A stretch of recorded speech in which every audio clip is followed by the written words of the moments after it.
ஆதரவு இருக்கும். தமிழ்நாடு ஃபுல்லாக கூடியிருக்க தமிழ் இனத்துக்காக கூடியிருக்கவங்களுக்கு இன்னைக்கு எங்கள் ஆதரவு தெரிவிக்க வந்திருக்கோம். அவ்வளோதான். ரொம்ப நல்ல விஷயம். மாணவர்கள் எல்லாம் சேர்ந்திருக்காங்க, இளைஞர்கள் எல்லாம் சேர்ந்திருக்காங்க.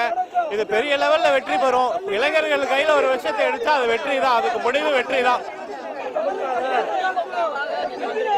ஏங்க நாங்க இங்க இவ்வளவு பேர் கூடியிருக்கோம். தயவு செய்து எங்களுக்கு கட்சி சாயம் பூசி இந்த ஒரு உணர்ச்சிக்கு வந்து கொச்சப்படுத்துறாங்க.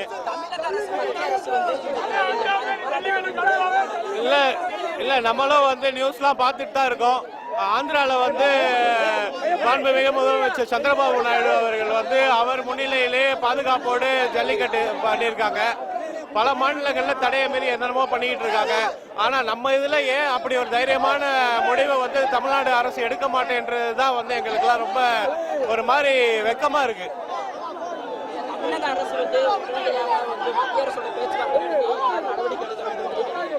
இல்ல மத்திய அரசோட பேசணுன்ற அவசியமே கிடையாது. தமிழ்நாடு கவர்மெண்ட் வந்து ஒரு இமிடியேட் ஒரு ஆடியன்ஸ் கொண்டு வந்து ஜல்லிக்கட்டை நடத்துங்க. உங்களுக்கு என்ன, தமிழ்நாடு அரசு வந்து சட்டத்தை மீறினாதால வந்து கண்டெம்ட் ஆஃப் கோர்ட்டு பப்ளிக் வந்து மாடை ஊத்து விட்டு ஜல்லிக்கட்டு நடத்தா 100 பேர் அரெஸ்ட் பண்ணி அந்த 100 பேர் மேல கேஸ் நடத்து, அந்த கேஸை போட்டு கேஸ் நடத்திக்கிறாங்க.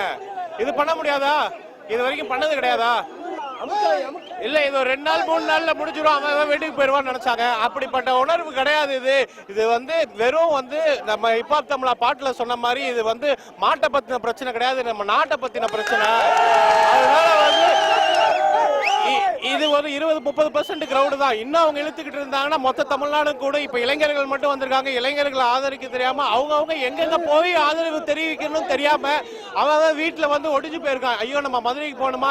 இது வந்து மதுரையில இப்ப பெருசா இருக்கு, அலங்காநல்லூர்ல பெருசா இருக்கு, கோவையில நேற்று பார்த்தோம், புதுச்சேரியில பார்த்தோம், இன்னும் பல மாநிலங்கள் இருக்கு, பல கார்பரேஷன் இருக்கு, பல ஊர்ல இதே மாதிரி கூட்டம் கூட்டினா மக்கள் போலீஸ்காரங்களும் என்ன பண்ணுவாங்க? பாவம் போலீஸ்காரங்களும் வந்து 3 நாளா வந்து சாப்பாடு தண்ணி இல்லாம அவங்களும் பாதுகாப்பு கொடுத்துக்கிட்டு தான் இருக்காங்க.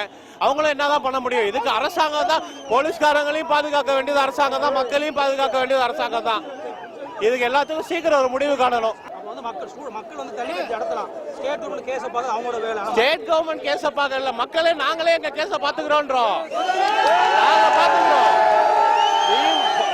உங்களுக்கு வந்து ஸ்டேட் கவர்மெண்ட் வந்து ஜல்லிக்கட்டு தான் தலைமையில ஓபிஎஸ் வந்து தான் தலைமையில வந்து முதலமைச்சர் தான் தலைமையில நடத்தாதான் கண்டம் ஆஃப் கோர்ட்.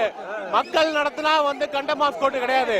100 பேரை நேற்று தூக்கிட்டு போய் வைக்கிறாங்க, 100 பேர் மேல கேஸ் போடு, நடத்த விட்டு கேஸ் போடு, எல்லாமே வீட்டுக்கு பெற மாட்டானா?